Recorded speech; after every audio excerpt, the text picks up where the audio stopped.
తెలంగాణ ప్రభుత్వం కీలక నిర్ణయం తీసుకుంది. మేడిగడ్డ ప్రాజెక్టు నిర్మాణ సంస్థ L&T పై క్రిమినల్ చర్యలకు సిద్ధమైంది. మేడిగడ్డ ప్రాజెక్టు పునరుద్ధరణకు L&T నిర్మాణ సంస్థ ముందుకు రాకపోవడంతో తెలంగాణ ప్రభుత్వం ఈ చర్యలకు సిద్ధమైంది. ఇప్పటికే క్రిమినల్ కేసు పెట్టేందుకు గ్రీన్ సిగ్నల్ కూడా ఇచ్చింది న్యాయశాఖ. మేడిగడ్డ వైఫల్యానికి బాధ్యత L&Tదే అని నిర్ధారణకు వచ్చిన సర్కార్ ముందుగా షోకాస్ నోటీసులు జారీ చేసి క్రిమినల్ కేసు పెట్టాలని జస్టిస్ చంద్రఘోష్ కమిషన్ విజిలెన్స్ విభాగం సిఫారసు చేసింది. దీంతో ఈ చర్యలకు పూనుకుంది తెలంగాణ ప్రభుత్వం.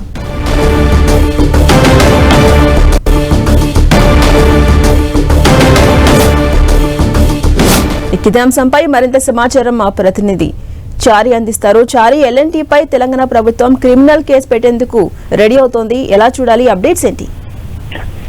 తెలంగాణ ప్రభుత్వం ఏదైతే కాళేశ్వరంలో భాగంగా దెబ్బతిన్న 3 బ్యారేజీలకు సంబంధించిన విషయంలో గతంలోనే ఆయా నిర్మాణ సంస్థలే దాన్ని పునరుద్ధరణ చేయాలంటూ తెలంగాణ ప్రభుత్వం నిర్ణయించింది. ఈ మేరకు ఆయా నిర్మాణ సంస్థలకు ప్రభుత్వం ఇప్పటికే దానికి సంబంధించిన అధికారికంగా ఉత్తర్వులను కూడా ఇచ్చింది. అయినప్పటికీ ఆ నిర్మాణ సంస్థలు ముందుకు రాకపోవడం పట్ల ప్రభుత్వం సీరియస్ అవుతుంది. ఇందులో భాగంగా మేడిగడ్డ నిర్మాణ సంస్థ L&T పై క్రిమినల్ కేసు చేయాలని చెప్పేసి నమోదు చేయాలని చెప్పేసి తెలంగాణ ప్రభుత్వం కీలక నిర్ణయం తీసుకున్నట్లుగా తెలుస్తోంది.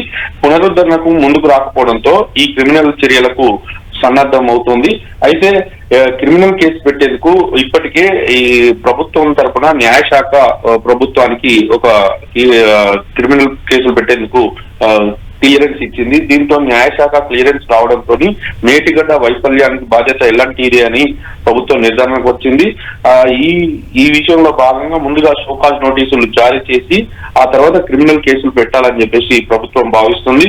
ఇప్పటికే గతంలోనే జస్టిస్ చంద్రఘోష్ కమిషన్ రిపోర్ట్ ఇచ్చింది.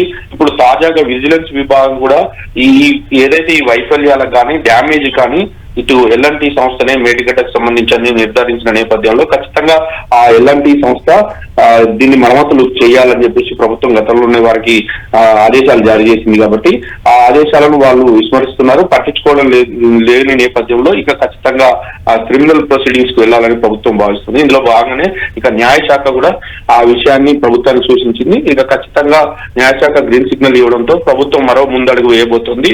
ఆ తదుపరి షోకాజ్ నోటీస్ ఇస్తుంది. షోకాజ్ నోటీస్ ఇచ్చిన తర్వాత షోకాజ్ నోటీస్ కు వాళ్ళు ఏ విధంగా రిప్లై ఇస్తారు, ఆ రిప్లైకి వచ్చిన తర్వాత రిప్లై మీద మరొకసారి ప్రభుత్వం దానిపైన పూర్తి స్థాయిలో సమగ్రంగా విచారించి న్యాయ నిపుణులతో చర్చించిన తర్వాత క్రిమినల్ ప్రొసీడింగ్స్ వెళ్లే అవకాశం ఉంది. Right, thank you Chari.